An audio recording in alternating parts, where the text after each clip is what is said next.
Everybody, welcome to my channel টুসি English coaching. সবাইকে বলবো প্রথম থেকে ক্লাসটি মনোযোগ সহকারে দেখার জন্য। আর আজকে যারা চ্যানেলে প্রথম রয়েছে এবং এখনো অবধি যারা চ্যানেলটিকে সাবস্ক্রাইব করনি তারা অবশ্যই চ্যানেলটিকে সাবস্ক্রাইব করে প্রতিনিয়ত এই ধরনের ইন্টারেস্টিং এবং ইম্পর্টেন্ট ক্লাস করতে থাকো। তো আজকে একটি ভীষণ ইম্পর্টেন্ট টপিক নিয়ে আলোচনা করতে চলেছি, সেটি হলো নিড। তো নিড হচ্ছে মানে প্রয়োজন বা আবশ্যক। তো এই নিড এই ওয়ার্ডটিকে আমরা সেন্টেন্সে কোথায় কিভাবে ইউজ করতে পারি তা আজকে ক্লাসের মাধ্যমে আমরা দেখে নেব। তো চলো আজকে ক্লাস শুরু করা যাক। আজকে দেখো নিড সম্পর্কে আমরা জানবো। তো নিডকে কিন্তু সেমি মোডাল বলে, অর্থাৎ নিড এই যে ওয়ার্ডটি এটি কিন্তু মোডাল ভার্ব হিসেবেও যেমন ইউজ হয়, তেমনি অর্ডিনারি ভার্ব হিসেবেও কিন্তু ইউজ হয়, অর্ডিনারি বা মেন ভার্ব হিসেবেও কিন্তু ইউজ হয়। তো মোডাল অক্সিলারি যেমন আমরা মে, ক্যান, শ্যাল, উইল এইরকম যে ওয়ার্ডগুলি পাই, তেমনি নিডকেও কিন্তু আমরা মোডাল ভার্ব হিসেবে ইউজ করতে পারি। তখন কিন্তু নিডের সাথে আমরা কি যোগ করব না, এস বা ইএস বা আইএনজি, তখন কিন্তু আমরা সেখানে প্লেস করতে পারবো না। কয়েকটি এক্সাম্পল দেখে নিলে কিন্তু তোমাদের আইডিয়াটা ক্লিয়ার হয়ে যাবে। তো কি দেখো, আই নিড আ পেন, আমার একটি পেনের প্রয়োজন। তো দেখো এখানে নিডের সাথে আমার আমার আয়ের পরে তো নিডই বসে, কিন্তু এটা মোডাল অক্সিলারি হিসেবে ইউজ করছি। পরেরটি দেখো, হি নিড আ পেন, এখানে কিন্তু নিডস আমি বলছি না, নিড বললাম, কারণ মোরাল অক্সিলারি হিসাবে আমি নিডটা ইউজ করছি। পরেরটা দেখো, তার কোনো পেনের প্রয়োজন নেই বা তার একটি পেনের প্রয়োজন নেই, he did not a pen. তারপরে দেখো, তার কি একটি পেনের প্রয়োজন, নিড হি এ পেন। আমরা যেমন বলি যে he can play football, say football খেলতে পারে। আমরা যখন সেটাকে কোশ্চেন করব ইন্টারোগেটিভ সেন্টেন্সে, আমরা যখন সেটাকে ট্রান্সফার করব তখন কি হবে, সে ক্যান হি প্লে ফুটবল। তেমনি দেখো, তার তার কি একটি পেনের প্রয়োজন, need he a pen, need he a pen. তারপরে দেখো, আমরা যখন মোরাল অক্সিলারি হিসেবে নিড ব্যবহার করব, সেক্ষেত্রে রিপোর্টেড যখন আমরা ন্যারেশন চেঞ্জ করব, অর্থাৎ ডিরেক্ট থেকে ইনডিরেক্ট স্পিচে নিয়ে যাব, সেক্ষেত্রে রিপোর্টেড ভার্বটি যদি পাস্টেও থাকে, সেক্ষেত্রে আমাদের কিন্তু নিডের কোনো চেঞ্জ হবে না। দেখো, হি সেড দ্যাট, সে বলেছিল, he need not a pen, তার কোনো পেনের প্রয়োজন নেই, বা he did not any pen, তার কোনো পেনের প্রয়োজন নেই। তো এখানে দেখো, এখানে কিন্তু নিডটা কিন্তু নিডেড হলো না, এখানে পাস্ট থাকলেও তো যখন মোডাল অক্সিলারি হিসেবে ইউজ হবে, তখন রিপোর্টেড ভার্ব যদি পাস্টেও থাকে, সেক্ষেত্রে আমাদের কিন্তু মোডাল অক্সিলারি হিসেবে নিড যখন আমি ইউজ করব বা আমরা ইউজ করব, তখন কিন্তু নিডের কোনো চেঞ্জের প্রয়োজন নেই, নিড নিড হিসেবে কিন্তু আমরা প্লেস করতে পারি। এবার আমরা দেখব অর্ডিনারি ভার্ব হিসেবে বা মেন ভার্ব হিসেবে নিড কেমন ভাবে সেন্টেন্সে ইউজ হয়। তো অর্ডিনারি ভার্ব হিসেবে কেমন ভাবে ইউজ হয়, দেখো, হি নিডস আ বুক, আমরা যেমন হি নিড আ বুক বলতে পারি, সেটি কি ভুল হবে না, কারণ সেখানে নিড মোডাল অক্সিলারি হিসেবে ইউজ হচ্ছে। কিন্তু যদি আমরা মেন ভার্ব বা অর্ডিনারি ভার্ব হিসেবে ইউজ করতে চাই, সেক্ষেত্রে কিন্তু আমাদের সাবজেক্ট অনুযায়ী এস বা ইএস কিন্তু প্লেস করতে হবে। এক্ষেত্রে তোমাদের বলে রাখি, নিডকে আমরা অর্ডিনারি ভার্ব বা মেন ভার্ব হিসেবে পেলেও আমরা কিন্তু কন্টিনিউয়াস ফর্মে নিড কিন্তু আমরা লিখতে পারি না।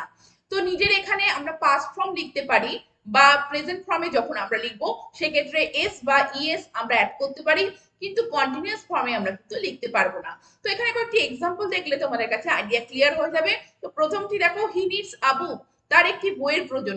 তো নিডস এখানে কিন্তু অর্ডিনারি বা মেন ভার্ব হিসেবে ইউজ হয়েছে। পরেরটা দেখো, he does not need a book, তার একটি বইয়ের প্রয়োজন নেই।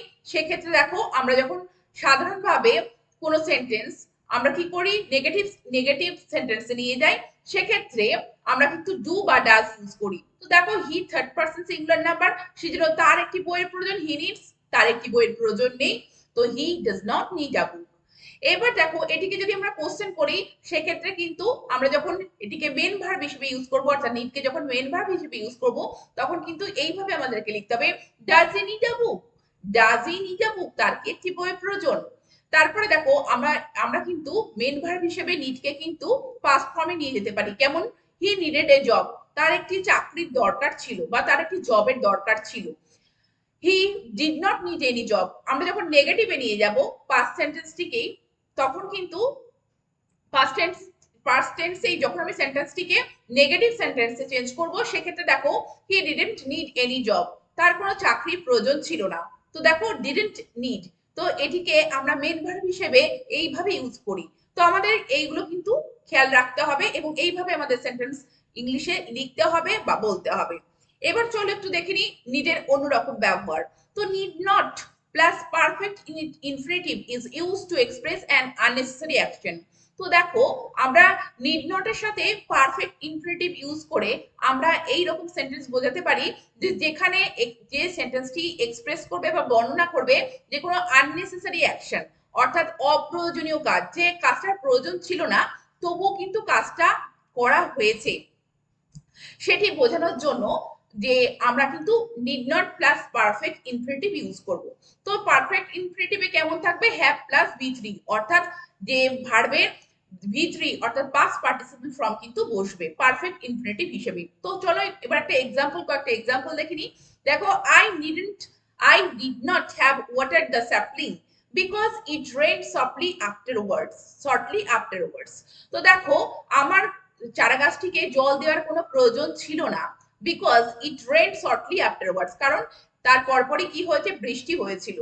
তো তোমরা বুঝতেই পারছো যে একটা আননেসেসারি অ্যাকশন, যে আমার কাজটি করার দরকার ছিল না, কিন্তু অলরেডি এই নিড নট এবং পারফেক্ট ইনফিনিটিভের মাধ্যমে বুঝতে পারছি যে অলরেডি আমি কাজটা করে ফেলেছি এবং যেটা আমার প্রয়োজন ছিল না। পরেরটিতে দেখলে তোমরা বুঝতে পারবে যে I didn't have written the letter to him because he phoned me afterwards. আমার তাকে কোনো চিঠি লেখার প্রয়োজন ছিল না, কারণ সে তার পরপরই আমাকে ফোন করেছিল।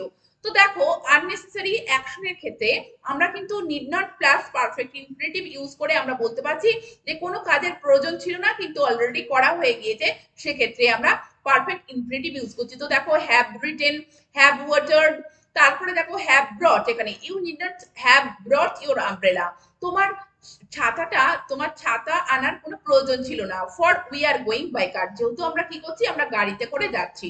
তো আননেসেসারি অ্যাকশন আমরা বোঝানোর জন্য আমরা কিন্তু need not plus perfect infinitive use করে কিন্তু সহজে বলতে পারি বা লিখতে পারি। এবার চলো, need not is compared with did not have, অর্থাৎ নিড নট এর সাথে আমরা ডিড নট এর একটু কম্পারিজনটা দেখবো, যে আমরা কিভাবে কোথায় ডিড নট এবং ডিড নট হ্যাভ এবং ডিড নট হ্যাভ ইউজ করতে পারি।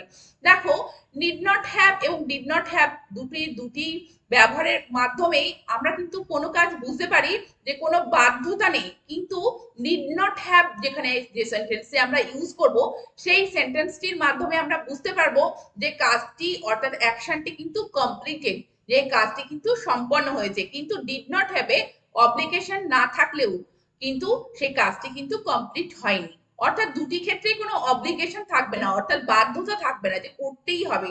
কিন্তু নিড নট হ্যাভ এর ক্ষেত্রে আমরা দেখব যে কাজটি কিন্তু অলরেডি কমপ্লিট করা হয়েছে, কিন্তু ডিড নট এর ক্ষেত্রে কোনো অব্লিগেশন না থাকলেও আমরা কিন্তু দেখব যে ডিড নট এর ক্ষেত্রে কাজটা কিন্তু কমপ্লিট হয়নি। তো এবারে এক্সাম্পলের মাধ্যমে আমরা সেন্টেন্স দুটিকে বুঝে নেব। You needn't have water the sapling for it is going to rain. তোমার চারা গাছটিকে কি করার দরকার ছিল না, জল দেওয়ার প্রয়োজন ছিল না, কারণ for it is going to rain, কারণ এখন বৃষ্টি হতে চলেছে। এই সেন্টেন্সটির মাধ্যমে তোমরা বুঝতেই পারছো যে তোমার চারা গাছটিকে জল দেওয়ার প্রয়োজন ছিল না, কিন্তু অলরেডি কি হয়েছে, এই সেন্টেন্সটির মাধ্যমে আমরা বুঝতে পারছি, সেন্টেন্সের এই পার্টটুকুর মাধ্যমে আমরা বুঝতে পারছি যে অলরেডি জল দেওয়া কিন্তু তার হয়ে গিয়েছে। কিন্তু এখানে দেখো পরের সেন্টেন্সটিতে I didn't have to translate it for him for he understands English. দেখো, এখানে ডিডন্ট হ্যাভ ইউজ করা হয়েছে, তার মাধ্যমেও কিন্তু কোনো অব্লিগেশন নেই, অর্থাৎ বাধ্যতা নেই। মানেটা কি, যে আমাকে ট্রান্সলেট, তার জন্য কিন্তু আমাকে ট্রান্সলেট করতে হয়নি, ফর কারণ হি আন্ডারস্ট্যান্ডস ইংলিশ, কারণ সে ইংরেজিটা বোঝে, সেই ইংরেজিটা বোঝে, তার কারণে কিন্তু আমাকে কি করতে হয়নি, কি করতে হয়েছিল না বা হয়নি, সেটি হচ্ছে ট্রান্সলেট করতে হয়নি। তো দেখো, এই নিড নট হ্যাভ এবং ডিড নট হ্যাভ ইউজ করলাম, কিন্তু এই ধরনের সেন্টেন্সের ক্ষেত্রে ডিড নট হ্যাভ এর মাধ্যমে কোনো কাজ কি হয়, কমপ্লিট করা হয়েছে, এইরকম ক্ষেত্রে আমরা বসাতে পারি বা প্লেস করতে পারি নিড নট হ্যাভ। আর যে ক্ষেত্রে কাজ আমাদের অ্যাকশনটা কমপ্লিট হয়নি, তো সেক্ষেত্রে আমরা কিন্তু ডিড নট হ্যাভ ইউজ করব, কিন্তু দুটি ক্ষেত্রে কিন্তু কোনো অব্লিগেশন নেই বা বাধ্যতা নেই। পরের সেন্টেন্স, পরের স্লাইডে দেখো, নিড নট হ্যাভ এবং শুড নট হ্যাভ আমরা কোথায় ইউজ করব, বা need not have, what is the difference between need not have and should not have, ডিফারেন্সটা কোথায় নিড নট হ্যাভ এবং শুড নট হ্যাভ এর মধ্যে। তো দেখো, এক্সাম্পলের মাধ্যমে আমরা একটু জিনিসটা বুঝলে আমরা খুবই ভালোভাবে মনে রাখতে পারবো। দেখো, he didn't have stood in a queue, মানে তাকে লাইনের মধ্যে দাঁড়ানোর প্রয়োজন ছিল না। He needn't have stood in a queue, তাকে লাইনের মধ্যে দাঁড়ানোর কোনো প্রয়োজন ছিল না। তো এটা দেখো নিড নট হ্যাভ ইউজ করা হয়েছে। পরেরটা দেখো he shouldn't have stood in a queue, তার লাইনে দাঁড়ানো উচিত হয়নি। তো ক্রিটিসিজম যেখানে আমরা করতে যাবো, যে ক্রিটিসিজম মানে সমালোচনা, তো সেক্ষেত্রে আমরা কিন্তু শুড নট ইউজ করি। কিন্তু যেখানে কোনো কিছু ক্রিটিসিজম নেই সেক্ষেত্রে কিন্তু আমরা নিডন্ট হ্যাভ ইউজ করি। তেমনই পরের এক্সাম্পল দেখো, he shouldn't have done that work, তার ওই কাজটি করা উচিত হয়নি। তো এখানে একটা ক্রিটিসাইজ ব্যাপার আছে, ক্রিটিসিজম ব্যাপার আছে, যে কেউ ক্রিটিসাইজ করছে। কিন্তু পরেরটি দেখো, he didn't have done that work, তার কিন্তু কাজটা করার প্রয়োজন ছিল না। তো এখানে কিন্তু ক্রিটিসিজমের কোনো ব্যাপার আছে না। তো ক্রিটিসাইজ করার ব্যাপারে আমরা কিন্তু শুড নট হ্যাভ, এবং যেখানে ক্রিটিসাইজ থাকবে না বা ক্রিটিসিজম থাকবে না সেক্ষেত্রে কিন্তু আমরা নিড নট হ্যাভ ইউজ করব। এবার দেখো একটি ভীষণ গুরুত্বপূর্ণ এবং ইন্টারেস্টিং স্লাইড, যে আমরা টু নিড অর্থাৎ নিডকে আমরা যখন মেন ভার্ব হিসেবে ইউজ করব তখন আমরা দেখলাম নিডের সাথে আমরা এস বা ইএস অ্যাড করতে পারি, নিডকে আমরা পাস্ট ফর্মে রাখতে পারি, এবং কিন্তু নিডকে আমরা কিন্তু কন্টিনিউয়াস ফর্মে আমরা রাখতে পারি না বা লিখতে পারি না। এবার আমরা এখানে দেখে নেব যে নিড ভার্বকে যখন আমরা মেন ভার্ব হিসেবে ইউজ করব তো তারপরে আমরা কিন্তু ইনফিনিটিভ ইউজ করে লিখতে পারি, নাউন প্রোনাউন ইউজ তারপরে কিন্তু প্লেস করে একটা সেন্টেন্স আমরা লিখতে পারি, কিংবা প্যাসিভ ইনফিনিটিভ ইউজ করে আমরা লিখতে পারি, বা জেরান্ড ইউজ করে আমরা লিখতে পারি। প্রত্যেকটি এক্সাম্পল দিয়ে তোমাদেরকে আমি বুঝিয়ে দিয়েছি, তোমরা বুঝে নাও, আশা করি তোমাদের এটা খুবই কাজে লাগবে। তো দেখো, he needs to know Seema's address, he needs to know. তো দেখো এখানে কিন্তু টু নো এখানে ইনফিনিটিভ ইউজ করা হয়েছে এবং এখানে টু ইনফিনিটিভ ইউজ করা হয়েছে, যে তার জানার প্রয়োজন। কি জানার প্রয়োজন? সীমার অ্যাড্রেসটা কিন্তু তার জানার প্রয়োজন। তো এখানে দেখো ইনফিনিটিভ ইউজ করে আমরা নিডের পরে নিডকে রেগুলার ভার্ব হিসেবে বা মেন ভার্ব হিসেবে ইউজ করে তারপরে কিন্তু আমরা ইনফিনিটিভ ইউজ করে একটা সেন্টেন্স লিখতে পারি বা বলতে পারি। পরেরটি দেখো, হিরন নিডস আ হিস্ট্রি বুক, হিরনের কি প্রয়োজন? হিরনের প্রয়োজন একটা ইতিহাস বইয়ের, অর্থাৎ আ হিস্ট্রি বুক।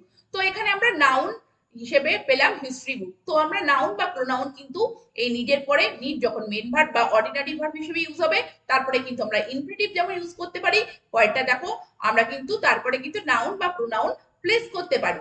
পরেরটা দেখো, the Windows need to be washed, যে জানলাগুলো পরিষ্কার করা দরকার।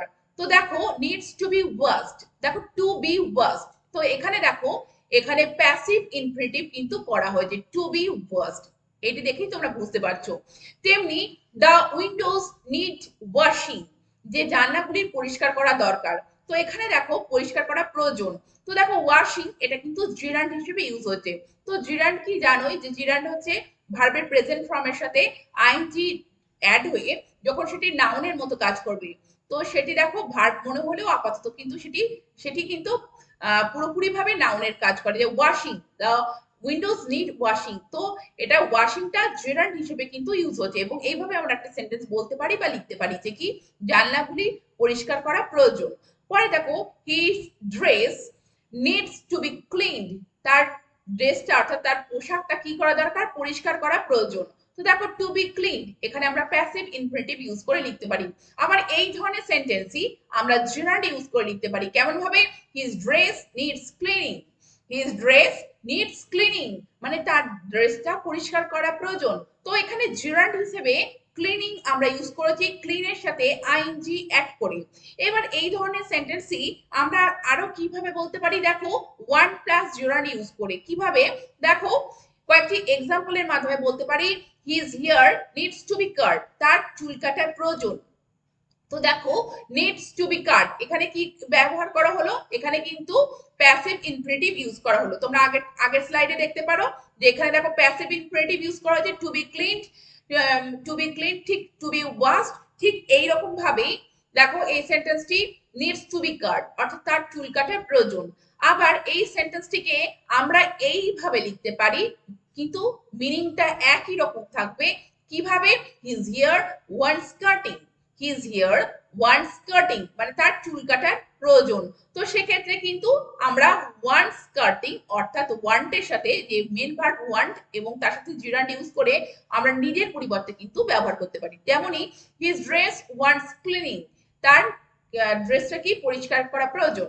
দ্য উইন্ডোজ ওয়ান্ট ক্লিনিং, যে কি কি দরকার, যে জানালাগুলি পরিষ্কার করা দরকার। তো দেখো এখানে ওয়ান্ট এর পরে কিন্তু ক্লিনিং অর্থাৎ জেরানটা কিন্তু ইউজ করা আছে।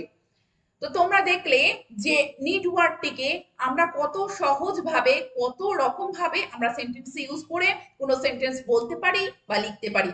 তো আশা করি তোমরা আজকে ক্লাসটি তোমাদের খুব ভালো লেগেছে। ভালো লেগে থাকলে প্রতিনিয়ত এই ক্লাসগুলি করতে থাকো আর চ্যানেলটিকে সাবস্ক্রাইব করে রেখো। Thank you very much, thank you for watching this video.